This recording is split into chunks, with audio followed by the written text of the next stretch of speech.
কালকে থেকে যে কি পরিমাণে বৃষ্টি শুরু হয়েছে, রাতেও কিন্তু অনেক বৃষ্টি হয়েছে। সকালের দিকটা ওয়েদারটা ঠিক এরকম ছিল, আর দেখো বৃষ্টির কারণে রাতের বেলা আমাদের ঘরে জলও ঢুকেছে, সকালবেলা আবার সেই জলটা পরিষ্কার করা হচ্ছে। বৃষ্টি হলে একটু শান্তি মতন ঘুমাতেও পারি না যে কখন ঘরে জল ঢুকে যায়।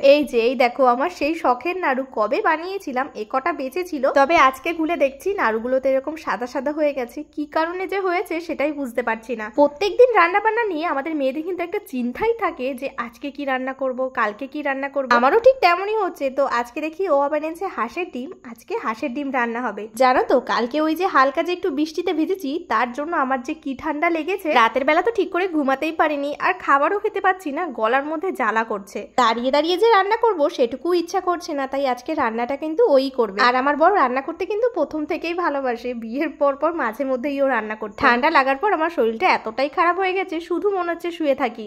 এদিকে খিদেও লেগেছে, ভাতও প্রায় নামানোর সময় হয়ে গেছে, তাই একটু ফ্যান দেওয়া ভাত নিয়েছি, আর সঙ্গে নিয়েছিলাম একটা আলু সিদ্ধ আর ডিম সিদ্ধ। ফেনা ভাত খেতে আমার কিন্তু বেশ ভালো লাগে, তবে এখানে ফেনা ভাত বানাতে গেলে আমার সারা দিনই লেগে যাবে। সামান্যই ভাত বানাতে গেলে সেখানেই 1 ঘন্টার বেশি লাগে, আর ফেনা ভাত তো দূরের কথা। আজকে সেই সকাল থেকে বৃষ্টি হচ্ছে, আর এদিকে দেখো আমার বর যে হঠাৎ করে এরকম নাচ শুরু করবে আমি তো ভাবতেও পারিনি। মাঝে মধ্যে ওর এই উৎপাত দেখে আমি তো হাসতে হাসতে পাগল হয়ে যাই, তাই ভাবলাম আমি একা কেন হাসবো, তোমরাও সঙ্গে একটু হাসো। রাস্তা দিয়ে আবার যাচ্ছিল পাপড় আলা, তো এখান থেকে আবার পাপড় খাবো বলে দুজনেই চলে এসেছি। এখান থেকে আবার 2 প্যাকেট পাপড় নিয়েছিলাম। ঠান্ডার কারণে না আমার কিছুই খেতে ভালো লাগছে না, তারপরে আবার গলায় ব্যথা। এই যে সেই আমার হাতে ABCD পাপড়গুলো, এগুলো ছোটবেলায় যে কত খেতাম, তবে মশলা দেওয়া যে পাপড়গুলো থাকে সেগুলো যেন বেশি ভালো লাগে। ওনার তো রান্না বান্না হয়ে গেছে, আজকে ডাল আর ডিমের ঝোল করেছিলাম। ও এখনই সঙ্গে সঙ্গে খেতে বসে পড়েছে, তো আমি ভাবছি এদিকে রান্নাঘরটা পরিষ্কার করে নিই। কয়েকটা বাসন ছিল সেগুলো সব মেজে দেখো রান্নাঘরটা কিন্তু একদম ঠিকঠাক করে নিয়েছি। বাইরের দিকটা এতটাই নোংরা হয়ে গেছে, সঙ্গে কিন্তু ভীষণ স্লিপ ছিল,